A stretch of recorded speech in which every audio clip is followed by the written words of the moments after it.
അപ്പോൾ നമ്മളിന്ന് സംസാരിക്കാൻ പോകുന്നത് ലാൻഡ് റോവർ ഡിഫൻഡറിനെ കുറിച്ചാണ്. ലാൻഡ് റോവർ ഡിഫൻഡർ ഇപ്പോൾ നിലവിലുള്ള ഡിഫൻഡറിനെ കുറിച്ചല്ല, 2016 പ്രൊഡക്ഷൻ അവസാനിപ്പിച്ച് പോയ ആ ഡിഫൻഡറിനെ കുറിച്ചാണ് പറയുന്നത്. അപ്പോൾ എന്തുകൊണ്ടാണ് ആ വണ്ടിയെക്കുറിച്ച് ഇപ്പം ഞാൻ സംസാരിക്കുന്നത് ചോദിച്ചു കഴിഞ്ഞാൽ അതിന് ഒരു കാരണം, ഈ ലാൻഡ് റോവർ ഡിഫൻഡർ എന്ന് പറയുന്ന ഈ വാഹനത്തിൻ്റെ ചരിത്രം എന്ന് പറഞ്ഞാൽ ആ ലാൻഡ് റോവർ എന്ന് പറയുന്ന ആ വിഖ്യാതമായ ബ്രാൻഡിൻ്റെ, വേൾഡ് ക്ലാസ് ബ്രാൻഡിൻ്റെ ചരിത്രം കൂടിയാണ്.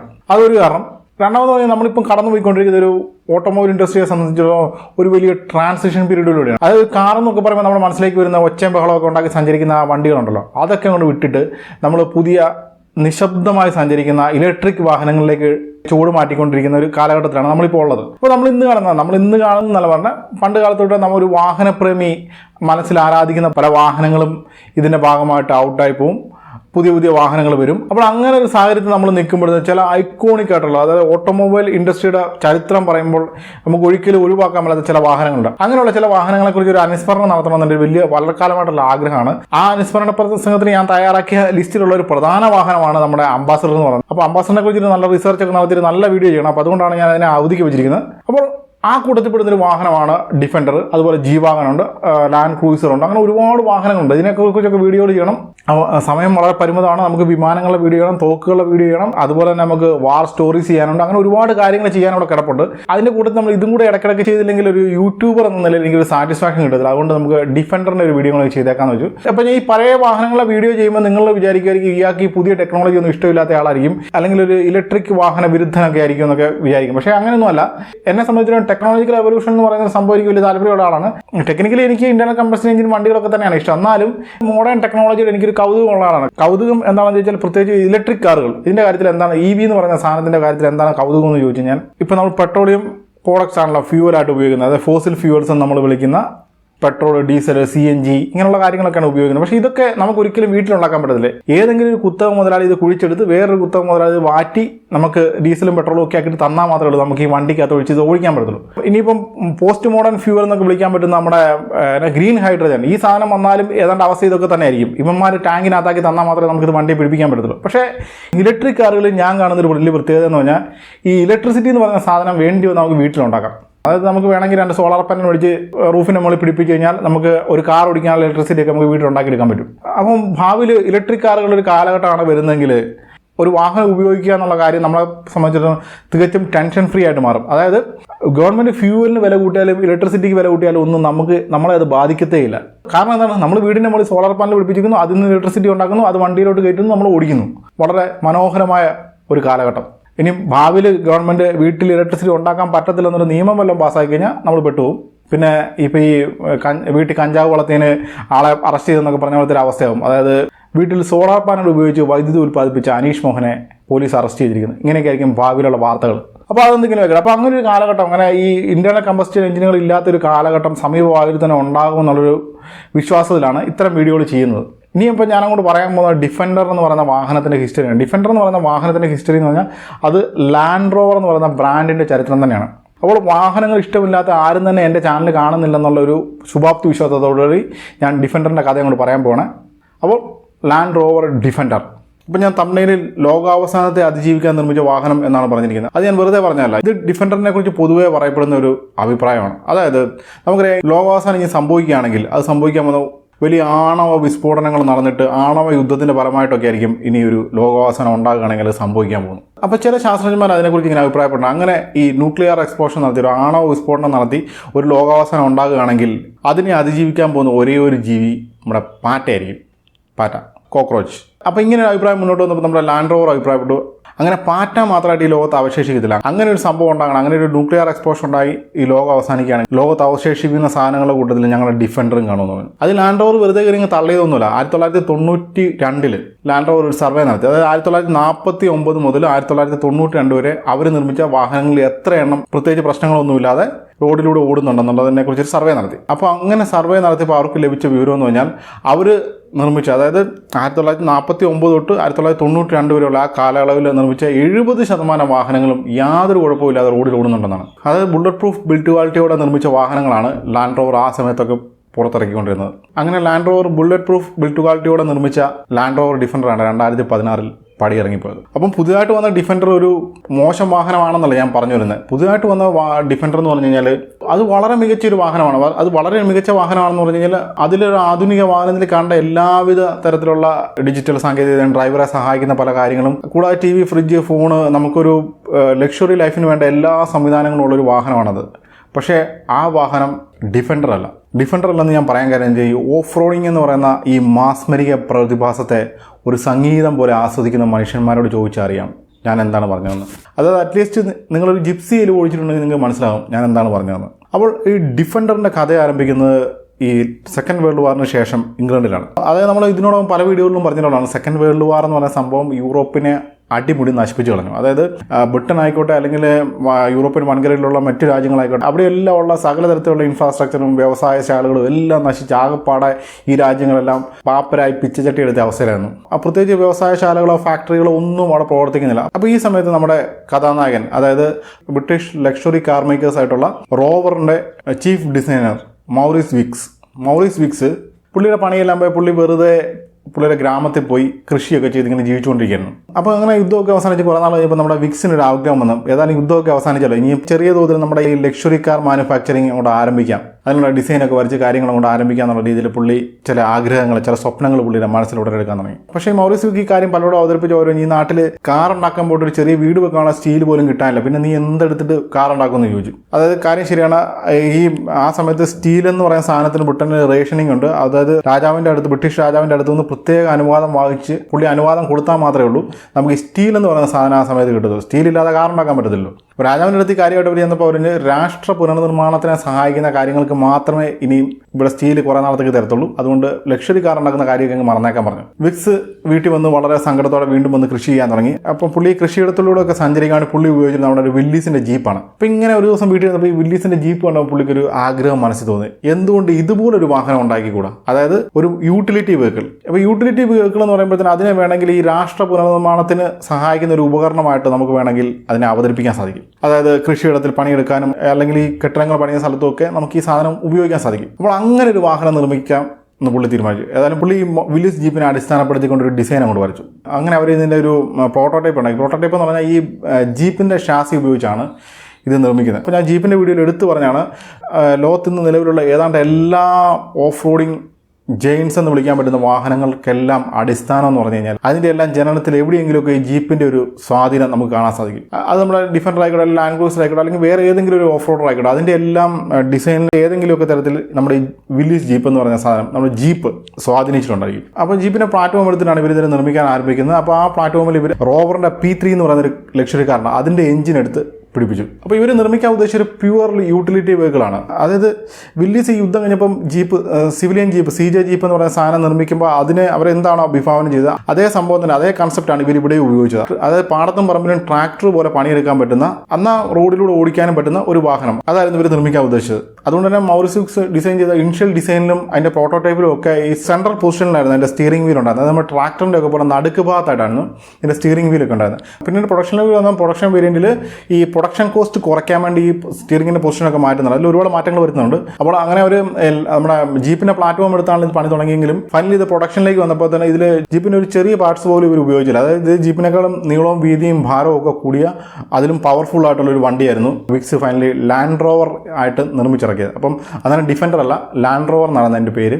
അപ്പോൾ ഏതായാലും ഇതിൻ്റെ പ്രോട്ടോടൈപ്പും കാര്യങ്ങളൊക്കെ റെഡിയാക്കി ഇതിൻ്റെ ടെസ്റ്റിംഗ് ഒക്കെ കഴിഞ്ഞിട്ട് ഇവർ ഏതായാലും ഈ സാധനം നിർമ്മിക്കാൻ വേണ്ടി പ്രൊഡക്ഷൻ ആരംഭിക്കാൻ തീരുമാനിച്ചു. അപ്പോൾ പ്രൊഡക്ഷൻ ആരംഭിക്കണമെങ്കിൽ ഇവർക്ക് സ്റ്റീൽ വേണം. അപ്പം നമ്മുടെ രാജാവിൻ്റെ അടുത്ത് ഈ മോഡലൊക്കെ ആയിട്ട് ചെന്നിട്ട് പറഞ്ഞു, ഇതുപോലെ സാധനം ഉണ്ടാക്കിയിട്ടുണ്ട്, ഇത് രാഷ്ട്ര പുനർനിർമ്മാണത്തിന് വളരെയധികം സഹായകരമാകുന്ന ഒരു വാഹനമാണ്, അപ്പോൾ ഞങ്ങൾക്ക് ഇത് ഉണ്ടാക്കാനുള്ള സ്റ്റീൽ തരണമെന്ന് പറഞ്ഞു. അപ്പോൾ രാജാവ് പറഞ്ഞു, ഇത് മൊത്തത്തിൽ ഉണ്ടാക്കാനുള്ള സ്റ്റീലൊന്നും തരാൻ പറ്റത്തില്ല, കുറച്ച് സ്റ്റീൽ തരാം, ബാക്കി ഭാഗം ഉണ്ടാക്കാൻ വേണ്ടി നിങ്ങൾ വേണമെങ്കിൽ ഈ വിമാനം ഉണ്ടാക്കാൻ പറ്റുന്ന കുറേ അലൂമിനിയം അവിടെ മിച്ചിരിപ്പുണ്ട്, അത് വേണം എടുത്തുകൊണ്ട് പോകാൻ പോകും. അപ്പോൾ മനസ്സിലാ വിക്സ് പറഞ്ഞു, ആ ശരിയെന്ന് ഞങ്ങൾ ബാക്കി അലൂമിനിയം കൊണ്ട് ഉണ്ടാക്കിക്കോളാം എന്ന് പറഞ്ഞിട്ട് ഈ വിമാനം ഉണ്ടാക്കാൻ വെച്ച അലൂമിനിയവും ഈ രാജാവ് കൊടുത്ത സ്റ്റീലുമായിട്ട് വിരിങ്ങി പോകുന്നു. അപ്പം ഈ വിമാനം ഉണ്ടാക്കാൻ വെച്ച അലൂമിനിയത്തിൻ്റെ കൂടെ രാജാവ് വേറൊരു സാധനം കൊടുക്കുന്നുണ്ട്. ഈ വിമാനത്തിൻ്റെ കോക്പിറ്റിലൊക്കെ അടിക്കാൻ പറ്റുന്നതിന് പച്ച കളറുള്ള പെയിൻ്റ് ഉണ്ടായിരുന്നു, ലൈറ്റ് പച്ച കളറുള്ള ഈ പെയിൻറ്റ് കൂടെ കൊടുത്താണ് ഇവിടെ, ഇതും കൂടെ കൊണ്ടുപോകാൻ പറഞ്ഞു.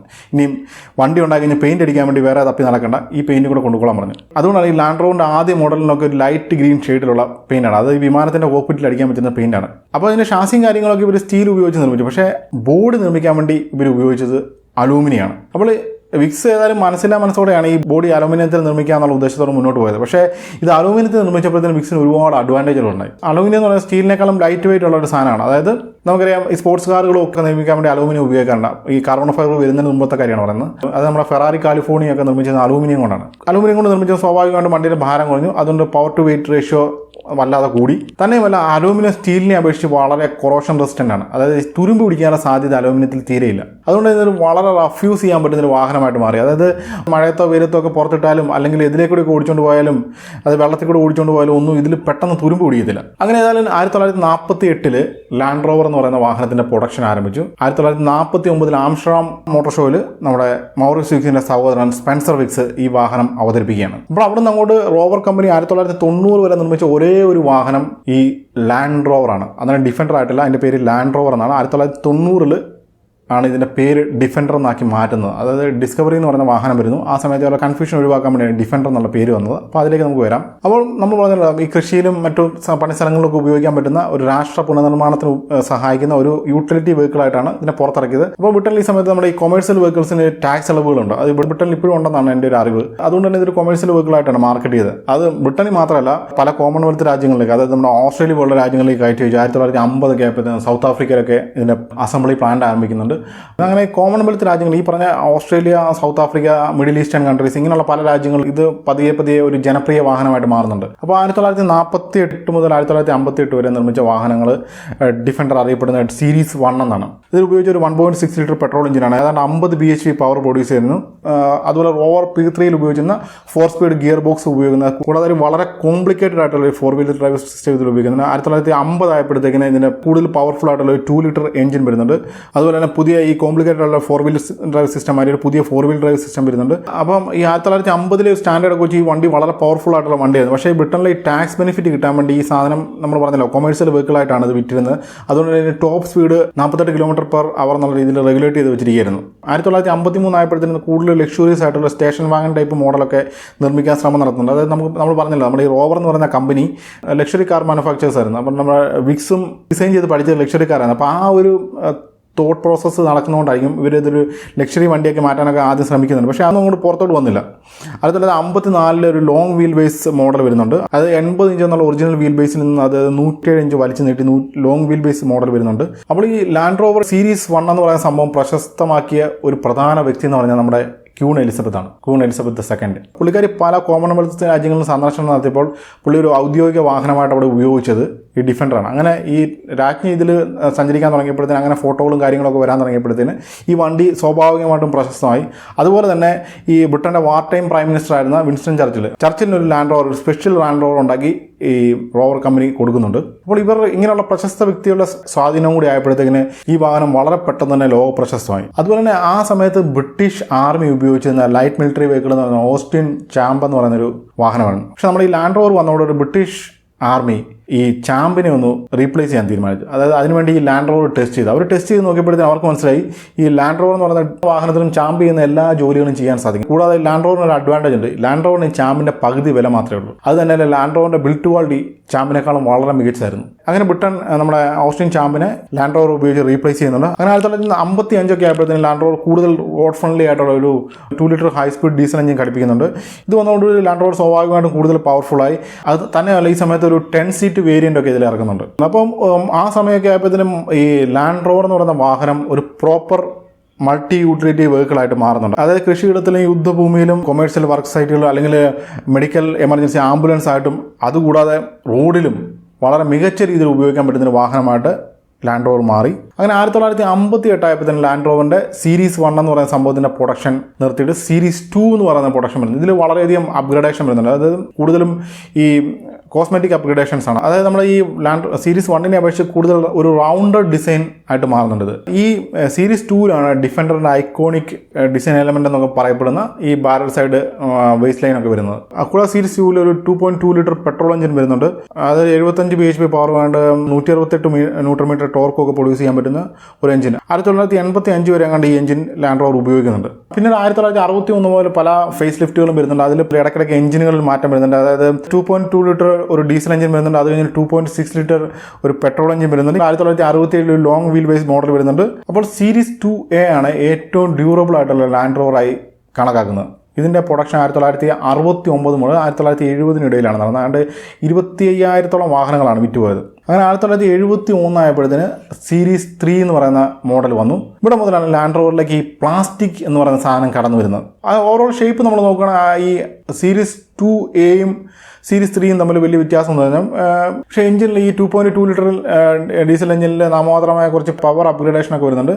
ഗ്രില്ലിൻ്റെ ഷേപ്പിലും കാര്യങ്ങളിലൊന്നും വ്യത്യാസമൊന്നുമില്ലായിരുന്നു. പക്ഷേ മെറ്റലിന് പകരം ഇവിടെ പ്ലാസ്റ്റിക് ഉപയോഗിക്കാൻ തുടങ്ങി. ഇന്ത്യയുടെ ഡാഷ്ബോർഡ് മെറ്റലിൽ നിന്നൊരു മോൾഡഡ് പ്ലാസ്റ്റിക് ഡാഷ്ബോർഡായിട്ട് മാറുന്നുണ്ട്. പക്ഷേ ഡ്രൈവ് ട്രെയിനിൽ കാര്യമായിട്ടുള്ള ഇമ്പ്രൂവ്മെൻ്റ് ഒന്നും വരുന്നില്ല. പിന്നെ എടുത്തു വരേണ്ട കാര്യം എന്ന് പറഞ്ഞാൽ ഈ ക്രാങ്ക് ഷാഫ്റ്റ് അല്ലെങ്കിൽ ഈ ട്രാൻസ്മിഷൻ ആക്സിലും ഈവൻ വീൽ ഹബ്ബുകളിലും ഒക്കെ ചില റീഎൻഫോഴ്സ്മെൻറ്റ് നടത്തുന്നുണ്ട്. അപ്പോൾ ഏതാണ്ട് ഈ ഒരു സമയം 1970-കളുടെ തുടക്കത്തിലാണ് ലാൻഡ് റോവറിൻ്റെ രണ്ടാമത്തെ വാഹനമായിട്ടുള്ള റേഞ്ച് റോവർ പ്രൊഡക്ഷനിലേക്ക് വരുന്നത്. 1968 ലാൻഡ് റോവർ പ്രൊഡക്ഷൻ തുടങ്ങി ഏതാണ്ട് 20 വർഷം പിന്നിട്ട് 48-ലാണ് പ്രൊഡക്ഷൻ ആരംഭിക്കുന്നത്. ആ സമയത്ത് 68 ഈ ലാൻഡ് റോവർ എന്ന് പറഞ്ഞ അതായത് റോവർ കമ്പനി ബ്രിട്ടീഷ് ലൈലാൻഡിൽ ലയിക്കുന്നു. ഈ സമയത്താണ് ഈ വാഹനത്തിൽ നോട്ടീസബിൾ ആയിട്ടുള്ള അപ്ഗ്രേഡേഷൻ എന്ന് പറഞ്ഞു കഴിഞ്ഞാൽ ഈ ഗ്രില്ലുകൾക്കുള്ളിലായിരുന്ന ഹെഡ് ലാമ്പ് സൈഡ് വിങ്സുകളിലേക്ക് മാറി. അങ്ങനെ കാര്യങ്ങൾ മുന്നോട്ട് പോയിക്കൊണ്ടിരുന്നു. പക്ഷേ ബ്രിട്ടീഷ് ലൈലാൻഡിനെ സംബന്ധിച്ചിടത്തോളം കാര്യങ്ങൾ അത്ര സ്മൂത്ത് ആയിരുന്നില്ല. കാരണം റേഞ്ച് റോവറും ലാൻഡ് റോവറും ഇത് രണ്ട് ഡിഫറൻറ്റ് കാറ്റഗറിയിൽ വരുന്ന വണ്ടികളാണ്. രണ്ടും SUV-കളാണ്. പക്ഷേ രണ്ട് ഡിഫറൻറ്റ് പർപ്പസിന് വേണ്ടി നിർമ്മിച്ചിരിക്കുന്ന വണ്ടികളാണ്. ഒന്ന് പ്യൂർ ഓഫ് റോഡറാണ്, മറ്റേതൊരു ലക്ഷറി SUV ആണ്. അത് രണ്ട് തരം ഓഡിയൻസിനെ ടാർഗറ്റ് ചെയ്തുകൊണ്ട് നിർമ്മിച്ചിരിക്കുന്ന വാഹനങ്ങളാണ്. അതുകൊണ്ട് തന്നെ ബ്രിട്ടീഷ് ലൈലാൻഡ് എന്ത് ചെയ്യുന്നത് വെച്ചാൽ ഈ പ്രൊഡക്ഷൻ കോസ്റ്റ് കുറയ്ക്കാൻ വേണ്ടി ഈ ലാൻഡ് റോവർ എന്ന് പറയുന്ന വാഹനം നിർത്തിയിട്ട് റേഞ്ച് റോവറിൻ്റെ പാർട്സുകൾ ഉപയോഗിച്ചൊരു വണ്ടി നിർമ്മിച്ച് ഈ ലാൻഡ് റോവറിനെ റീപ്ലേസ് ചെയ്യാൻ തീരുമാനിച്ചു. അങ്ങനെ SD5 എന്ന് പറയുന്നൊരു പ്രോട്ടോടൈപ്പ് നിർമ്മിക്കുന്നുണ്ട്. ഈ SD5-ൻ്റെ ടെസ്റ്റിംഗ് ഒക്കെ ഭയങ്കര അഗ്രസീവായിട്ട് നടത്തുന്നുണ്ട്. പക്ഷേ SD5 ഒരു പ്രൊഡക്ഷനിലേക്കൊന്നും വന്നില്ല. അങ്ങനെ 1976 ആയപ്പോൾ ലാൻഡ് റോവർ എന്ന് പറയുന്ന കമ്പനി അല്ലെങ്കിൽ ബ്രിട്ടീഷ് ലൈലാൻഡിനെ സംബന്ധിച്ച് വളരെ പ്രതിസന്ധികൾ മൂർച്ഛിച്ചത്. അതായത് വളരെയധികം പ്രതിസന്ധികൾ മുന്നോട്ട് വന്നു. അതായത് ഈ ലാൻഡ് റോവർ എന്ന് പറയുന്ന ഈ വാഹനത്തിൻ്റെ അതായത് ഇതൊരു ബ്രിട്ടീഷ് വാഹനമാണ്. പക്ഷേ ഇത് ബ്രിട്ടൻ ആയിരുന്നില്ല ഇതിൻ്റെ പ്രധാന മാർക്കറ്റ്. ഇതിൻ്റെ പ്രധാന മാർക്കറ്റ് ഓസ്ട്രേലിയയായിരുന്നു. ഓസ്ട്രേലിയ, അതുപോലെ സൗത്ത് ആഫ്രിക്ക, പിന്നെ മിഡിൽ ഈസ്റ്റേൺ കൺട്രീസ്. ഇവിടെയാണ് ഈ സാധനം വളരെയധികം വിറ്റുപോയിക്കൊണ്ടിരുന്നത്. പക്ഷേ ഈ സമയമായപ്പോഴത്തേന് നമ്മുടെ ടയോട്ടയും നിസാനും ഒക്കെ ഓഫ് റോഡേഴ്സ് നിർമ്മിക്കാൻ തുടങ്ങി. ഈ സമയത്ത് ലാൻഡ് ക്രൂസർ വരുന്നുണ്ട്, നിസാൻ പെട്രോൾ വരുന്നുണ്ട്.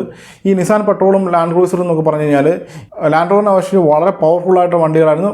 ലാൻഡ് റോവറിനേക്കാളും വിലക്കുറവായിരുന്നു. അത് തന്നെയല്ല ഇവിടെ അവൈലബിലിറ്റി വളരെ കൂടുതലായിരുന്നു. അതായത് ഈ ലാൻഡ് റോവർ എന്ന് പറയുന്ന വാഹനം വളരെ കുറച്ച് നമ്പറിൽ മാത്രമാണ് പ്രൊഡ്യൂസ് ചെയ്തുകൊണ്ടിരുന്നത്. പക്ഷേ ഈ ജാപ്പനീസ് മാനുഫാക്ചേഴ്സ് എന്ന് പറയുന്നത് ഇവർ വളരെ കൊമേഴ്സ്യലി ഒരുപാട് വണ്ടികൾ പ്രൊഡ്യൂസ് ചെയ്യുന്ന വലിയ അസംബ്ലി ലൈനൊക്കെ ഉണ്ടായിരുന്ന വലിയ മാനുഫാക്ചേഴ്സ് ആയിരുന്നു. ടയോട്ട എന്നൊക്കെ പറയുന്ന വാഹന നിർമ്മാണം ആ സമയമൊക്കെ ആയപ്പോഴത്തേന് ഈ ലാൻഡ് റോവറുമായിട്ട് കമ്പയർ ചെയ്യുമ്പോഴത്തേന് വളരെയധികം വാഹനങ്ങൾ പ്രൊഡ്യൂസ് ചെയ്യുന്ന ഒരു കമ്പനിയാണ്. അപ്പോൾ അവർ ഇഷ്ടം പോലെ വണ്ടി അവൈലബിൾ ആണ്. അപ്പം ബുക്ക് ചെയ്ത ഉടനെ തന്നെ നമുക്ക് വണ്ടി കിട്ടും. ലാൻഡ് റോവർ പോയി ബുക്ക് ചെയ്യുകയാണെങ്കിൽ മാസങ്ങളോളം അല്ലെങ്കിൽ ചിലപ്പോൾ ഒരു വർഷത്തോളം ഒക്കെ വെയിറ്റ് ചെയ്യേണ്ടി വരും. അത് കഴിഞ്ഞ് വണ്ടി കിട്ടത്തുള്ളൂ. അപ്പോൾ ഇത് പെട്ടെന്ന് അവൈലബിൾ ആയിട്ടുള്ള വാഹനങ്ങൾ വന്നപ്പോഴത്തേന് ഒരുപാട് കസ്റ്റമേഴ്സ് അങ്ങോട്ട് ഈ ടയോട്ടയിലേക്ക് ഷിഫ്റ്റ് ചെയ്തു. അതായത് ഇപ്പോഴും ഓസ്ട്രേലിയയിലെ ഒരു പ്രധാനമാണ് ഓസ്ട്രേലിയക്കാരുടെ പ്രിയപ്പെട്ട ഓഫ് റോഡറായിട്ട് അറിയപ്പെടുന്നത് ടയോട്ട ലാൻഡ് ക്രൂസറാണ്. ആ മാർക്കറ്റ് പിന്നെ തിരിച്ചു പിടിക്കാൻ ലാൻഡ് റോവറിന് ഒരു കാലത്തും സാധിച്ചില്ല. അതുപോലെ തന്നെ ഈ ഗൾഫ് രാജ്യങ്ങളിൽ അതായത് ഗൾഫ് രാജ്യങ്ങളൊക്കെ ഒരു സക്സസിലേക്ക് വന്നപ്പോഴത്തേക്കിന് അതായത് ഈ പെട്രോളിയം എന്ന് പറയുന്ന സാധനം വിറ്റ് അവിടെ സമ്പത്ത് കുമിഞ്ഞു കൂടിയപ്പോഴത്തേക്കിന് അവർ അപ്പോഴത്തേന് ഈ ലാൻഡ് റോവർ ആ മാർക്കറ്റിൽ നിന്ന് ഔട്ടായി പോയി. അതായത് നമുക്കിപ്പോഴും അറിയാം ഗൾഫിലെ ഒരു പ്രധാന വാഹനമാണ് ലാൻഡ് ക്രൂസർ. അങ്ങനെ ടയോട്ട ലാൻഡ് ക്രൂസർ ഉപയോഗിച്ച് ഈ മാർക്കറ്റുകൾ പിടിച്ചതോടുകൂടി പിന്നെ ഒരു കാലത്തും ഈ മാർക്കറ്റുകളിലേക്ക് ലാൻഡ് റോവറിന് തിരിച്ചു വരാൻ സാധിച്ചില്ലെന്ന് പറഞ്ഞാൽ ലാൻഡ് റോവർ അവിടെ പിന്നെയും വിറ്റു. പക്ഷേ ടയോട്ട ലാൻഡ് ക്രൂസറിനെ തോപ്പിച്ചുകൊണ്ട് അല്ലെങ്കിൽ ടയോട്ട ലാൻഡ് ക്രൂസറിനെ അല്ലെങ്കിൽ നിസാൻ പെട്രോളിനെയൊക്കെ തോപ്പിച്ചുകൊണ്ട് അതിനേക്കാൾ കൂടുതൽ സെയിൽ ചെയ്യുന്നൊരു വാഹനമായിട്ട് മാറാൻ അല്ലെങ്കിൽ അതിനേക്കാളും കൂടുതൽ സെയിൽ ചെയ്യുന്നൊരു ഓഫ് റോഡറായിട്ട് അല്ലെങ്കിൽ ഒരു 4x4 വാഹനമായിട്ട് മാറാൻ നമ്മുടെ ലാൻഡ് റോവറിന് സാധിച്ചില്ല. അതിപ്പോൾ മിഡിൽ ഈസ്റ്റിലെ കാര്യം എടുത്താലും ഓസ്ട്രേലിയയിലെ കാര്യം എടുത്താലും സൗത്ത് ആഫ്രിക്കയിലെ കാര്യം എടുത്താലും ഒക്കെ അതുപോലെയൊക്കെ തന്നെയാണ്. ആ മാർക്കറ്റുകളൊക്കെ ഇവരുടെ കയ്യിൽ നിന്ന് പോയി. പക്ഷേ കാര്യങ്ങൾ ഇങ്ങനെയൊക്കെ ആയിരുന്നാലും ഓസ്ട്രേലിയ മിഡിൽ ഈസ്റ്റിനൊക്കെ അതിൻ്റെ വഴിക്ക് വിട്ടിട്ട് ലാൻഡ് റോവർ വീണ്ടും മുന്നോട്ട് പോയി. അങ്ങനെ 1983 ലാൻഡ് റോവറിൻ്റെ പേരിൻ്റെ ഭാഗമായി തീർന്ന അല്ലെങ്കിൽ ആ ചരിത്രത്തിൻ്റെ ഭാഗമായി തീർന്ന രണ്ട് നമ്പറുകൾ കടന്നു വരുന്നത്. അതിൽ ലാൻഡ് റോവറിൻ്റെ അല്ലെ ഡിഫൻഡർ എന്ന് പറയുന്ന ആ ബാഡ്ജിൻ്റെ ഒരു പ്രധാന ഘടകമായി തീരുന്ന രണ്ട് നമ്പറുകൾ. അതായത് 1983 ലാൻഡ് റോവർ 110 എന്ന് പറയുന്ന 110 എന്ന് പറയുന്ന നമ്പർ അതിൻ്റെ കൂടെ വരുന്നുണ്ട്. ഈ 110 എന്ന് പറയുന്ന നമ്പർ സൂചിപ്പിക്കുന്നത് ലാൻഡ് റോവറിന്റെ വീൽ ബേസിനെയാണ്. അതുകൂടാതെ സ്റ്റാൻഡേർഡ് വീൽ ബേസ് ആയിട്ടുള്ള ലാൻഡ് റോവർ 90 വരുന്നുണ്ട്. അപ്പോൾ ഈ 90 അല്ലെങ്കിൽ 110 എന്ന് പറയുന്ന നമ്പറുകൾ സൂചിപ്പിക്കുന്നത് ഇഞ്ചിലുള്ള ലാൻഡ് റോവറിന്റെ വീൽ ബേസ് ആണ്. അപ്പോൾ ഈ പേരിൽ മാത്രമേ ഉള്ള മാറ്റം വന്നുള്ളൂ. ലുക്കിൽ വലിയ കാര്യമാണുള്ള മാറ്റമൊന്നും വന്നില്ല. അതായത് എക്സ്റ്റീരിയർ നോക്കി കഴിഞ്ഞാൽ നമ്മൾ ഈ പറഞ്ഞ വാഹനം നമ്മുടെ സീരീസ് 3 തന്നെയാണ്. അതിൽ എക്സ്റ്റീരിയറിൽ പ്രകടമായ യാതൊരു മാറ്റവും ഇല്ല. അതിൻ്റെ എടുത്തു പറയേണ്ട എക്സ്റ്റീരിയർ ഒരു ഡിഫറൻസ് എന്ന് പറഞ്ഞു കഴിഞ്ഞാൽ വിൻഷീൽഡിൽ മാറ്റം വന്നു. അതായത് സിംഗിൾ പാനൽ വിൻഷീൽഡ് വരുന്നുണ്ട്. അതിന് മുമ്പ് സീരീസ് 3 2 സെപ്പറേറ്റ് ഗ്ലാസുകൾ ഒരു സെൻട്രൽ പാർട്ടീഷനും ഒക്കെ ആയിട്ടുള്ള ഒരു സംഭവമായിരുന്നു ഉണ്ടായിരുന്നത്. അത് മാറി സിംഗിൾ പാനൽ വിൻഷീൽഡ് വരുന്നുണ്ട്. ഇതാണ് ഒരു എക്സ്റ്റീരിയറിൽ വരുന്നൊരു അപ്ഗ്രേഡേഷൻ. അതുകൂടാതെ ഇന്റീരിയറിൽ നമുക്ക് ഒരു ഓഫ് റോഡറിന് ആവശ്യമില്ലാത്ത കുറേ അപ്ഗ്രേഡേഷൻ വരുന്നുണ്ട്. ഈ കാസറ്റ് പ്ലെയർ പോലുള്ള കാര്യങ്ങളൊക്കെ വരുന്നുണ്ട്. പക്ഷേ മെക്കാനിക്കലി നോക്കുമ്പോഴത്തേക്ക് വളരെ കാര്യമായിട്ടുള്ള കുറേ അപ്ഗ്രേഡേഷൻസ് വരുന്നുണ്ട്. അതിൽ മെക്കാനിക്കൽ അപ്ഗ്രേഡേഷൻ, അതായത് ഈ 1983 വന്ന ഏറ്റവും പ്രധാനപ്പെട്ട അപ്ഗ്രേഡേഷൻ എന്ന് പറഞ്ഞു കഴിഞ്ഞാൽ അതിൻ്റെ ഈ 4 വീൽ ഡ്രൈവ് സിസ്റ്റത്തിൽ വലിയ മാറ്റം വരുന്നുണ്ട്. അതായത് ഒരു ഓൾ വീൽ ഡ്രൈവ് സിസ്റ്റം വിത്ത് ലോക്കബിൾ സെൻട്രൽ ഡിഫറൻഷ്യൽ എന്ന് പറഞ്ഞ സാങ്കേതികവിദ്യ ഇതിലേക്ക് വരുന്നുണ്ട്. ഇന്നുള്ള എല്ലാ ഓഫ് റോഡുകൾക്കും ഉള്ളൊരു സംഭവമാണ്. അത് ലാൻഡ് റോവറിലേക്ക് വരുന്ന ഈ സമയത്താണ്. ഇത് കൂടാതെ ഇതിൻ്റെ സസ്പെൻഷനിൽ ഈ ലീഫ് സ്പ്രിങ്ങുകൾ മാറി കോയിൽ സ്പ്രിങ്ങുകൾ വരുന്നുണ്ട്. അപ്പോൾ അങ്ങനെയുള്ള കുറേ ഇമ്പോർട്ടൻറ്റ് ഫീച്ചേഴ്സ് അതിലേക്ക് വരുന്നുണ്ട്. അതുകൂടാതെ കുറച്ച് മുന്നോട്ട് വന്നപ്പോൾ ഈ ലാൻഡ് റോവർ 90, ലാൻഡ് റോവർ 110 ഇത് കൂടാതെ ഒരു മോഡലൂടെ വരുന്നുണ്ട്. അതായത് ലാൻഡ് റോവർ 127 എന്ന് പറഞ്ഞൊരു മോഡൽ വരുന്നത്. അത് നമ്മുടെ ലാൻഡ് റോവറിനെ സംബന്ധിച്ചൊരു എക്സ്ട്രാ ലോങ് വീൽ ബേസ് സാധനം എന്നുള്ള രീതിയിൽ വന്നതാണ്. അതിപ്പോൾ മിലിറ്ററി യൂട്ടിലിറ്റി വെഹിക്കിളായിട്ട് അല്ലെങ്കിൽ ഒരു വാനായിട്ടോ ഒരു പിക്കപ്പ് ട്രക്കായിട്ടൊക്കെ ഉപയോഗിക്കാന്നുള്ള രീതിയിലാണ് ഈ സാധനം പുറത്തിറക്കിയത്. പിന്നെ മുന്നോട്ട് പോകുന്ന ഇന്ത്യയിലും എക്സ്റ്റേണിലും പ്രകടമായതെന്ന് പറയാൻ പറ്റത്തില്ല. ചെറിയ ചെറിയ മാറ്റങ്ങൾ വന്നു എന്നാണ് ഇവോൾവ് ചെയ്യുന്നത്. വളരെ സാവധാനത്തിലുള്ളൊരു ഇവല്യൂഷനാണ്, അത് പടിപടിയായിട്ടുള്ള ഇവല്യൂഷനാണ് എൻ്റെ കാര്യത്തിൽ നടക്കുന്നത്. അപ്പോൾ അതിനിടയ്ക്ക് പല എഞ്ചിനുകളും വരുന്നുണ്ട്. അത് 85 കഴിഞ്ഞപ്പോഴത്തേനും 3.5 ലിറ്റർ V8 എഞ്ചിനും വരുന്നുണ്ട്. അതുപോലെ തന്നെ നമ്മുടെ ഡീസൽ എഞ്ചിനിൽ ചില റിഫൈൻമെൻറ്റ് നടത്തുന്നുണ്ട്. ഒരു പുതിയ ടർബോ ഡീസൽ എഞ്ചിൻ വരുന്നുണ്ട്. അതങ്ങനെ പല എഞ്ചിൻ ഓപ്ഷനുകളും മാറി മാറി വരുന്നുണ്ട്. അപ്പോൾ കാര്യങ്ങൾ ഇങ്ങനെയൊക്കെ ആയിട്ടും നമ്മുടെ ഈ ഓസ്ട്രേലിയയിലോ സൗത്ത് ആഫ്രിക്കയിലോ ഒന്നും ഇവർക്ക് പിടിച്ചു കയറാൻ സാധിച്ചില്ല. പോയ മാർക്കറ്റ് അതുപടി പോയി. അപ്പോൾ ഏതാണ്ട് ഈ ഒരു കാലഘട്ടത്തിലാണ് നമ്മുടെ ഓസ്ട്രേലിയൻ മിലിറ്ററി ഒരു ലൈറ്റ് മിലിറ്ററി യൂട്ടിലിറ്റി വാഹനം വാങ്ങാനുള്ള ഒരു പ്രക്രിയയുള്ള പരിപാടികൾ ആരംഭിക്കുന്നത്. അങ്ങനെ ആ കോൺട്രാക്ട് ഏതായാലും ലാൻഡ് റോവറിന് ലഭിക്കുന്നു. അങ്ങനെ ലാൻഡ് റോവർ ഓസ്ട്രേലിയൻ മിലിറ്ററിയുടെ ഭാഗമായിട്ട് മാറുന്നുണ്ട്. അപ്പോൾ അങ്ങനെ ഇരുന്നപ്പോഴത്തേനാണ് 1989 ആയപ്പോഴത്തേന് ലാൻഡ് റോവർ ഒരു പുതിയ വാഹനങ്ങൾ ലോഞ്ച് ചെയ്യണം. അതായത് നമുക്കറിയാം ഇപ്പോൾ ഉള്ളത് ഒരു എക്സ്ട്രീം ഓഫ് റോഡർ ലാൻഡ് റോവർ എന്ന പേരിലും ഒരു ലക്ഷറി SUV റേഞ്ച് റോവർ എന്ന പേരിലും, ഇത് രണ്ടും ഇടയ്ക്കായിട്ടൊരു ലൈഫ് സ്റ്റൈൽ വെഹിക്കിൾ എന്നൊക്കെ വിളിക്കാൻ പറ്റുന്ന വാഹനം ഇവർക്കില്ല. അങ്ങനെ 1989 ഒരു ലൈഫ് സ്റ്റൈൽ വെഹിക്കിൾ ലോഞ്ച് ചെയ്യുന്നു. അപ്പോൾ ഒരു ചെറിയ കൺഫ്യൂഷൻ വരാൻ സാധ്യതയുണ്ടെന്ന് തോന്നിയുകൊണ്ട് ലാൻഡ് റോവർ എന്ത് ചെയ്താൽ അവിടെ പുതിയ 2 പേരുകൾ കൊണ്ടുവരികയാണ്. അതായത് ലൈഫ് സ്റ്റൈൽ വെഹിക്കിളിനെ ഡിസ്കവറി എന്ന് വിളിച്ചു. അതുപോലെ നമ്മുടെ ഒറിജിനൽ ലാൻഡ് റോവറിനെ അതിനെ ഡിഫൻഡർ എന്ന് വിളിച്ചു. അങ്ങനെ 1989 ലാൻഡ് റോവറിൻ്റെ ചരിത്രത്തിൽ ഡിഫൻഡർ എന്ന് പറയുന്ന ആ ബ്രാൻഡ് ഉണ്ടാകുന്നത്. അതുകൊണ്ട് ലാൻഡ് റോവർ എന്ന ബ്രാൻഡിൻ്റെ 3 ബാഡ്ജുകൾ വരുന്നുണ്ട്. അതായത് നമ്മുടെ റേഞ്ച് റോവർ ഉണ്ട്, ഡിസ്കവറി ഉണ്ട്, അതുപോലെ നമ്മുടെ ഡിഫൻഡറിന് തന്നെ 3 വേരിയൻറ്റുകൾ എന്ന് പറഞ്ഞാൽ നമ്മുടെ 90 ഉണ്ട്, 110 ഉണ്ട്, 127. ഈ 127 പിന്നെ ഇവരെ കൊണ്ട് റൗണ്ട് ചെയ്ത്, അതായത് 127 എന്ന് പറയുമ്പോഴത്തേനും ഒരു ഓക്വേർഡ് നമ്പറായിട്ട് തോന്നിക്കൊണ്ടായിരിക്കും അതിനെ കൊണ്ട് റൗണ്ട് ചെയ്ത് 130 എന്നാക്കി. അപ്പോൾ 130 ആക്കിയപ്പോഴും ഈ വീൽ ബേസ് 127 തന്നെയായിരുന്നു, പക്ഷേ പേര് നമ്മൾ 130 എന്നാക്കി. അങ്ങനെ ഡിഫൻഡർ 90, ഡിഫൻഡർ 110, ഡിഫൻഡർ 130, അങ്ങനെ 3 മോഡലുകൾ. അങ്ങനെ 1990 ആയപ്പോൾ ഈ ഡിസ്കവറി എന്ന് പറയുന്ന മോഡലിൽ ഒരുപാട് അപ്ഗ്രേഡേഷൻ ലാൻഡ് റോവർ നടത്തുന്നുണ്ട്. പക്ഷേ നമ്മൾ ഡിഫൻഡറിനെ അവർ ഉപദ്രവിക്കാനേ പോയില്ല. അതുപടി ഡിഫൻഡറെ അങ്ങ് മുന്നോട്ട് വിട്ടു. ആ സമയത്ത് പുതിയ എഞ്ചിനുകൾ വരുന്നത്, പുതിയ എഞ്ചിനുകളല്ല, ഓൾറെഡി ഉണ്ടായിരുന്ന നമ്മുടെ ടർബോ ഡീസൽ എഞ്ചിനുകളിലൊക്കെ ഡയറക്റ്റ് ഫ്യൂൽ ഇഞ്ചക്ഷൻ എന്ന് പറയുന്ന പരിപാടി കൊണ്ടുവരുന്ന ആ സമയത്താണ്. അപ്പോൾ അങ്ങനെ 1998 നമ്മുടെ ഡിഫൻഡറിൻ്റെ അല്ലെങ്കിൽ ലാൻഡ് റോവറിൻ്റെ 50ാം ആനിവേഴ്സറി വരികയാണ്. അപ്പോൾ ഈ 50ാം വാർഷികം കഴിഞ്ഞപ്പോഴത്തേന് ഇതിന് വളരെയധികം സാമ്പത്തിക പരാധീനതകൾ വരാൻ തുടങ്ങി. അങ്ങനെ ഈ ലാൻഡ് റോവർ എന്ന് പറയുന്ന ഈ ബ്രാൻഡ് BMW വാങ്ങുന്നു. BMW കുറേ നാൾ ഇത് കൊണ്ട് നടന്നു. അപ്പോൾ BMW ഇതിൽ കാര്യമായിട്ടുള്ള അപ്ഗ്രേഡേഷൻസ് ഒന്നും കൊണ്ടുവരുന്നില്ല. 1-2 എഞ്ചിനുകൾ, പുതിയ എഞ്ചിനുകൾ കൊണ്ടുവരുന്നുണ്ട്. അതായത് സൗത്ത് ആഫ്രിക്കൻ മാർക്കറ്റിൽ മാത്രം ഒരു M52 എന്ന് പറയുന്ന സ്ട്രേറ്റ് 6 ടർബോ പെട്രോൾ എഞ്ചിൻ കൊണ്ടുവരുന്നുണ്ട്. ഇത് വളരെ പവർഫുൾ ആയിട്ടുള്ള എഞ്ചിനാണ്. അത് 192 bhp ആണ് പ്രൊഡ്യൂസ് ചെയ്യാൻ പറ്റുന്ന എഞ്ചിനാണ്. അത് ഞാൻ പറയുന്നത് ഈ സമയത്താണ്, 1998-99 കാലഘട്ടത്തിലാണ്. അപ്പോൾ ലാൻഡ് റോവറിൻ്റെ അതുവരെയുള്ള ചരിത്രം നമ്മൾ വായിച്ച് നോക്കുമ്പോൾ നമുക്ക് മനസ്സിലാവും ലാൻഡ് റോവറിൽ ഉപയോഗിച്ചിട്ടുള്ള ഏറ്റവും പവർഫുൾ ആയിട്ടുള്ള എഞ്ചിനായിരുന്നു ഈ BMW എഞ്ചിൻ. ഇത് സൗത്ത് ആഫ്രിക്കൻ മാർക്കറ്റിൽ മാത്രമേ ഉണ്ടായിരുന്നുള്ളൂ. പിന്നീട് ഈ ലാൻഡ് റോവർ എന്ന് പറയുന്ന ബ്രാൻഡ് BMW ഫോർഡിന് സെല് ചെയ്യുന്നുണ്ട്. ഫോർഡിൻ്റെ കാലഘട്ടത്തിൽ ഈ ഡിഫൻഡറിനെ സംബന്ധിച്ചിടത്തോളം വലിയ അപ്ഗ്രേഡേഷൻസോ കാര്യങ്ങളോ ഒന്നും വന്നില്ല. എഞ്ചിനുകൾ ഒരുപാട് എഞ്ചിനുകൾ ഫോർഡ് കൊണ്ടിരുന്നുണ്ട്. അതായത് ഇപ്പം പോലും ലാൻഡ് റോവറിൽ ഉപയോഗിക്കുന്ന പല എഞ്ചിനുകളും ഈ ഫോർഡ് ഇറയിൽ രൂപം കൊണ്ട എഞ്ചിനുകളാണ്. അപ്പോൾ അങ്ങനെ ഫോർഡിനും അധികം നാൾ ഈ ലാൻഡ് റോവർ എന്ന് പറയുന്ന ബ്രാൻഡ് കൊണ്ടു നടക്കാൻ സാധിച്ചില്ല. അതായത് ഫോർഡിനും ഇതിനെ ഒരു പ്രോഫിറ്റബിൾ ബ്രാൻഡാക്കി മാറ്റാൻ സാധിച്ചില്ല. അങ്ങനെ ഫോർഡും ഇത് സെല്ല് ചെയ്യുകയാണ്. അപ്പോൾ ഫോർഡ് സെല്ല് ചെയ്തപ്പോഴത്തേന് നമുക്കറിയാം പിന്നെ ഇത് വരുന്നത് ടാറ്റയുടെ കയ്യിലേക്കാണ്. ടാറ്റയാണ് ഒറിജിനലി ഈ ലാൻഡ് റോവർ എന്ന് പറയുന്ന ബ്രാൻഡിനെ ഒരു പ്രോഫിറ്റ് മേക്കിംഗ് കമ്പനിയാക്കി മാറ്റുന്നത്. അത് ഒറിജിനലി ബ്രിട്ടീഷ് ബ്രാൻഡ് അല്ലെങ്കിൽ ഇംഗ്ലീഷ് ബ്രാൻഡ് എന്നൊക്കെ നമ്മളിങ്ങനെ വിഖ്യാതമായിട്ട് പറയുമെങ്കിലും ഇംഗ്ലീഷുകാർ പോലും ഉപേക്ഷിച്ചൊരു ബ്രാൻഡായിരുന്നു ലാൻഡ് റോവർ എന്നത്. അത് ടാറ്റ വാങ്ങിച്ചു. ടാറ്റ ഇന്ന് ലോകത്തിലെ ഒരു വിഖ്യാതമായിട്ടുള്ള ബ്രാൻഡാക്കി മാറ്റി. അതായത് അതിന് മുമ്പിൽ ഒരുപാട് ലക്ഷറി വണ്ടികൾ ഉണ്ടാക്കി വിറ്റ് പരിചയമുള്ള BMW കിട്ടുന്നുണ്ട്, അതിന് ഫോർഡിൻ്റെ വരുന്നുണ്ട്. ഇവർക്കൊന്നും ഈ ടാറ്റ ചെയ്ത പോലത്തെ ഒരു പണി ലാൻഡ് റോവറിന് കൊടുക്കാൻ സാധിച്ചില്ല. ടാറ്റ അതുപോലെ ലാൻഡ് റോവറിനെ മാറ്റിയെടുത്തു. അതായത് ടാറ്റയുടെ ബിസിനസ് സ്ട്രാറ്റജിയാണ് ഈ ലാൻഡ് റോവർ എന്നുള്ള ബ്രാൻഡ് ഇന്ന് ലോകത്ത് നിലനിൽക്കാനുള്ള കാരണം. അതിൽ നമുക്ക് അഭിമാനിക്കാം. അപ്പം ലാൻഡ് റോവറിലേക്ക് ടാറ്റ പടിപടിയായിട്ട് ഓരോ വാഹനങ്ങളും അപ്ഗ്രേഡ് ചെയ്യാനും ചെയ്തത്. അപ്പോഴത്തേന് പടിപടിയാണെന്ന് പറഞ്ഞാൽ ആദ്യം നമ്മൾ ഡിഫൻഡറിനെ ഒന്നും പിടിച്ചില്ല, ഡിഫൻഡറിനെ അതിൻ്റെ വഴിക്ക് അങ്ങ് വിട്ടു. അങ്ങനെ ആദ്യം റേഞ്ച് റോവറിനെ ഡിസ്കവറിയും ഒക്കെ അപ്ഗ്രേഡ് ചെയ്യുന്നുണ്ട്. ആ ലാൻഡ് റോവറിൻ്റെ പോർട്ട്ഫോളിയോ കംപ്ലീറ്റ്ലി മാറ്റി നോക്കി പേരുകളൊക്കെ അതുപോലെ നിർത്തി. ഏതാണ്ട് ഫ്രീലാൻഡർ എന്ന് പറയുന്ന മോഡൽ മാത്രമേ അവർ കളഞ്ഞുള്ളൂ. അത് ഫ്രീലാൻഡർ എന്ന് പറയുന്ന ബ്രാൻഡിനെ മാറ്റിയിട്ട് അതിൽ ഡിസ്കവറി സ്പോർട്സ് കൊണ്ടുവന്നു. അതായത് ആ പേരിലുള്ള ആ കോൺഫ്ലിക്റ്റ് മാറ്റാൻ വേണ്ടിയായിരിക്കും അങ്ങനെ ഒരു സംഭവം ഉണ്ടാക്കി. പക്ഷേ നമ്മുടെ ഡിഫൻഡർ എന്ന് പറയുന്ന സാധനത്തിനെ ടാറ്റ ആദ്യം ഒന്നും ചെയ്തില്ല. അത് ടാറ്റ ആദ്യം തന്നെ ഡിഫൻഡർ മാറ്റി പുതിയൊരു വാഹനം കൊണ്ടുവരുമെന്ന് ടാറ്റ പറയുന്നുണ്ട്. പക്ഷേ എന്നാലും ആദ്യം ഒന്നും ഡിഫൻഡറിനെ തൊട്ടില്ല. അങ്ങനെ 13 വർഷം കഴിഞ്ഞിട്ടാണ്, 13 വർഷത്തോളം കഴിഞ്ഞിട്ടാണ് 2016 ഡിഫൻഡറിനെ കംപ്ലീറ്റ്ലി പ്രൊഡക്ഷൻ നിർത്തിയിട്ട് 2020-21 പുതിയ ഡിഫൻഡർ ലോഞ്ച് ചെയ്യുന്നു. അപ്പം ടാറ്റ കൊണ്ടുവന്ന ഡിഫൻഡർ എന്ന് പറഞ്ഞാൽ ഒരു വാഹനം എന്ന നിലയിൽ വളരെ പെർഫെക്റ്റ് ആയിട്ടുള്ളൊരു വണ്ടി തന്നെയാണ് ടാറ്റ കൊണ്ടുവന്ന ഡിഫൻഡർ. അതിൽ സംശയമൊന്നുമില്ല. പക്ഷേ എന്താണ് സംഭവിച്ചതെന്ന് ചോദിച്ചാൽ അതിലേക്ക് നമുക്ക് വരാം. അതിന് മുമ്പ് ഈ ഡിഫൻഡർ എന്ന് പറഞ്ഞു കഴിഞ്ഞാൽ ഞാൻ സ്വന്തമാക്കാൻ വളരെയധികം ആഗ്രഹിച്ചൊരു വണ്ടിയാണ് ഡിഫൻഡർ എന്ന് പറഞ്ഞാൽ, ആ പഴയ ഡിഫൻഡർ. പക്ഷേ ആഗ്രഹം മാത്രമേ ഉള്ളൂ, അത്രയും വലിയ വണ്ടിയൊന്നും മേടിക്കാനുള്ള പൈസ അന്നുമില്ല ഇപ്പോഴും ഇല്ല. അപ്പം ടാറ്റ എന്ത് ചെയ്തെന്ന് വെച്ചാൽ ഈ ഡിഫൻഡർ എന്ന് പറഞ്ഞാൽ അതായത് പാടത്തും പറമ്പിലും പണിയെടുക്കാനും ട്രാക്ടർ പോലെ ഉപയോഗിക്കാനും വേണ്ടി മൗറിസ് വിക്സ് ഡിസൈൻ ചെയ്ത ആ വാഹനത്തിനെ ടാറ്റ മാറ്റിമറിച്ച് ഏതാണ്ട് 1 കോടി രൂപ വിലയുള്ളൊരു ലക്ഷറി ലൈഫ് സ്റ്റൈൽ വെഹിക്കിളാക്കി ടാറ്റ അങ്ങ് മാറ്റി. അതുകൊണ്ടാണ് നമുക്ക് ടാറ്റയുടെ ഇത്ര ദേഷ്യം.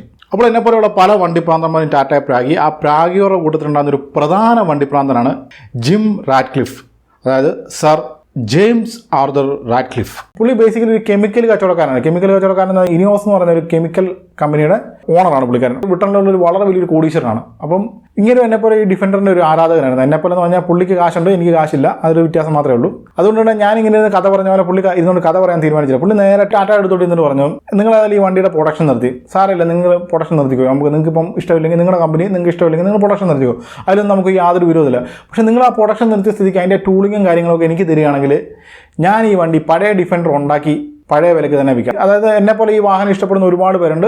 അപ്പോൾ ഞാനിങ്ങനെ ഈ വാഹനം ഉണ്ടാക്കി വിൽക്കുകയാണെങ്കിൽ അവരും ഹാപ്പി, നാട്ടുകാരും ഹാപ്പി, നിങ്ങളും ഹാപ്പി, നമ്മളെല്ലാവരും ഹാപ്പി. മൊത്തത്തിലൊരു ഹാപ്പി എൻഡിങ് ഒരു സിനിമ ആയിട്ട് ഇത് മാറും. അപ്പം അതുകൊണ്ട് എനിക്ക് ടൂളിങ് തരാമെന്ന് ചോദിച്ചു. അപ്പോൾ ടാറ്റ പറഞ്ഞ് അങ്ങനെ ടൂളിങ്ങൊന്നും തരാൻ പറ്റത്തില്ലെന്ന്. അത് ഞങ്ങൾ ഈ വണ്ടിയുടെ പ്രൊഡക്ഷൻ ഒഫീഷ്യലി നിർത്തി, ഇനി ഒറ്റ ഒരുത്തിനെ കൊണ്ടും ഇത് ഉണ്ടാക്കാനും ഞങ്ങൾ സമ്മതിക്കത്തില്ലെന്ന് പറഞ്ഞു. അതായത് സാധാരണ ഒരു രീതിയിൽ അങ്ങനെ ഒരു വണ്ടി നിർത്തി ഒരു പുതിയ മോഡൽ ഇറക്കുമ്പോഴത്തേന് ആ പഴയ വണ്ടി ഒരിക്കലും അവർ ഉണ്ടാക്കി വിൽക്കത്തില്ല. എന്ന് വെച്ചാൽ ഇത് ഈ പുതിയ വണ്ടി ചിലപ്പോൾ വിറ്റ് പോകാതിരിക്കാനുള്ള സാധ്യതയൊക്കെ ഉണ്ട്. അതായത് അതിൻ്റെ ബെസ്റ്റ് എക്സാമ്പിളാണ് ഈ മിത്സുബിഷി പജേറോ. അതായത് 2010-12 തോന്നുന്നു ആ കാലഘട്ടത്തിൽ ഇന്ത്യയിൽ വിറ്റുകൊണ്ടിരുന്നത് പജേറോ SFX എന്ന് പറയുന്നൊരു മോഡലാണ്. അതായത് പുറകിൽ സ്റ്റെപ്പിനെയും ഏണിയും ഒക്കെ ഉണ്ടായിരുന്ന ആ പജേറോ, ഡ്യൂവൽ കളർ പജേറോ, വളരെ മനോഹരമായിട്ടുള്ളൊരു വണ്ടിയായിരുന്നു. അപ്പോൾ ഈ വണ്ടിക്ക് ഇന്ത്യയിൽ തരക്കേടില്ലാത്ത വിൽപ്പന ഉണ്ടായിരുന്നു മാത്രമല്ല ആ വണ്ടിക്ക് വളരെയധികം ആരാധകരുണ്ടായിരുന്ന വണ്ടിയാണ്. ഞാനൊക്കെ ആ വണ്ടിയുടെ വലിയൊരു ആരാധകനാണ്. അത് ഇന്ത്യയിൽ ഉണ്ടായിട്ടുള്ള ഒരു ബെസ്റ്റ് ഓഫ് റോഡായിട്ടാണ് ഞാൻ ആ വണ്ടി കണക്കാക്കുന്നത്. അപ്പോൾ ഈ വണ്ടി ഇങ്ങനെ കുഴപ്പമില്ലാതെ വിറ്റ് പോയിക്കൊണ്ടിരിക്കുന്നത് ഈ 2010-11 കാലഘട്ടത്തിലേക്ക്. ആ സമയത്ത് എന്ത് സംഭവിച്ചു വെച്ചാൽ നമ്മുടെ മിത്സുബിഷിക്ക് ഒരു തോന്നലുണ്ടായി. അതായത് ഈ പജേറോ SFX ആ സമയമൊക്കെ ആയപ്പോൾ വളരെ പഴയതായിരുന്നു. അപ്പോൾ ലോകത്തിൻ്റെ മറ്റുള്ള ഭാഗങ്ങളിൽ മിത്സുബിഷി പജേറോ എന്ന് പറഞ്ഞിട്ട് വിട്ടുകൊണ്ടിരുന്ന ആ മോഡൽ ഇന്ത്യയിലേക്ക് കൊണ്ടുവന്നു. അത് പജേറോ സ്പോർട്സ് എന്ന പേരിലാണ് ഇന്ത്യയിൽ ലോഞ്ച് ചെയ്യുന്നത്. അപ്പോൾ ഈ 2 വണ്ടി പാരലായിട്ട് ഇന്ത്യയിൽ വിൽക്കുന്നുണ്ടായിരുന്നു. മിത്സുബിഷി അങ്ങനെയാണ് ആദ്യം വിൽപ്പന തുടങ്ങിയത്. ഈ SFX ഉണ്ട്, കൂട്ടത്തിൽ പജേറോ സ്പോർട്സും ഉണ്ട്. SFX വേണ്ടവർക്ക് SFX എടുക്കുക, ഇച്ചിരി മോഡേൺ വണ്ടി വേണ്ടവർക്ക് പജേറോ സ്പോർട്സ് എടുക്കുക. ഇങ്ങനെയായിരുന്നു അവർ ആദ്യം കച്ചവടം ചെയ്യുന്നത്. പക്ഷേ എന്ത് സംഭവിച്ചെന്ന് ചോദിച്ചു കഴിഞ്ഞാൽ മിത്സുബിഷി ഉദ്ദേശിച്ച പോലെ ഈ പജേറോ സ്പോർട്സ് ഇവിടെ വിൽക്കാൻ പറ്റില്ല. കാരണം എല്ലാവരും മേടിക്കുന്ന ഈ പജേറോ SFX ആണ്. അപ്പോൾ അങ്ങനെയായപ്പോൾ മിത്സുബിഷിക്ക് വാശിയായി. എന്തായാലും ഞങ്ങൾ ഇന്ത്യക്കാരെ കൊണ്ട് ഈ പജേറോ സ്പോർട്സ് മേടിപ്പിച്ചിട്ടുള്ള കാര്യമുള്ളതെന്ന് പറഞ്ഞാൽ അവരെന്ത് ചെയ്യുന്നു വെച്ചാൽ നല്ല വിൽപ്പന ഉണ്ടായിരുന്ന ഈ പജേറോ SFX നിർത്തിയിട്ട് അതിൻ്റെ പ്രൊഡക്ഷനും കച്ചവടവും എല്ലാം നിർത്തിയിട്ട് ഈ പജേറോ സ്പോർട്സ് മാത്രമാക്കി. പക്ഷേ ഈ നീക്കം കൊണ്ട് ഇന്ത്യക്കാർക്ക് പണി കൊടുക്കാൻ വേണ്ടി മിത്സുബിഷി നടത്തിയ ഈ നീക്കം കൊണ്ട് പണി കിട്ടിയത് മിത്സുബിഷിക്കാണ്. ഈ SFX പൂട്ടിപ്പോയെന്ന് മാത്രമല്ല പജേറോ സ്പോർട്സിൻ്റെ വിൽപ്പന ഇന്ത്യക്കാരായിട്ട് നിർത്തിച്ചു. ആരും മേടിച്ചില്ല വണ്ടി. അപ്പോൾ അതോടുകൂടി ഈ പജേറോ എന്ന് പറയുന്ന ആ ബ്രാൻഡ്, മിത്സുബിഷിയുടെ ഐക്കോണിക് ആയിട്ടുള്ള ആ ബ്രാൻഡ് ഇന്ത്യയിൽ അവസാനിച്ചു. അങ്ങനെയുള്ള ചില മണ്ടത്തരങ്ങൾ പറ്റിപ്പോകും. അപ്പം ഏതായാലും ടാറ്റ അങ്ങനത്തെ മണ്ടത്തരത്തിനൊന്നും പോയില്ല. ടാറ്റ എന്ത് ചെയ്തു? ടാറ്റ വന്ന് എന്തായാലും ഞങ്ങൾ അതിൻ്റെ പ്രൊഡക്ഷൻ നിർത്തി, ഇനി ഞങ്ങളത് ആരെ കൊണ്ട് ഉണ്ടാക്കിയതില്ലെന്ന് പറഞ്ഞു. എന്നാലും നമ്മുടെ ഈ ബ്രിട്ടീഷുകാരൻ സാർ റാറ്റ്ക്ലിഫ് പുള്ളിക്കാരൻ വിട്ടുകൊടുക്കാൻ റെഡിയായില്ല. പുള്ളി പറഞ്ഞു ടൂളിങ് തന്നെ വേണ്ട, നിങ്ങൾ തരണ്ട, ഈ വണ്ടി എങ്ങനെ ഇരിക്കുന്നത് ഞങ്ങൾക്ക് അറിയാമല്ലോ, ഞങ്ങളിത് കണ്ട് പഴകിയൊരു വണ്ടിയാണല്ലോ, അപ്പോൾ ഇത് ഞങ്ങൾ തന്നെത്താൻ ഞാനങ്ങ് ഉണ്ടാക്കിക്കോളാം എന്ന് പറഞ്ഞു. പുള്ളി ആ ഡിഫൻഡറിനെ പുതിയതായിട്ട് അങ്ങ് ഉണ്ടാക്കാൻ തുടങ്ങി വലിയ കാര്യമായിട്ടൊന്നും ചെയ്തില്ല. പുള്ളി ആ ഡിഫൻഡറിൻ്റെ ഡിസൈൻ അതുപടി അങ്ങോട്ട് കോപ്പി അടിച്ചു. അതായത് പഴയ ഡിഫൻഡറിൻ്റെ ഡിസൈൻ അതുപടി അങ്ങോട്ട് കോപ്പി അടിച്ചു. BMW എഞ്ചിൻ വാങ്ങിച്ചു.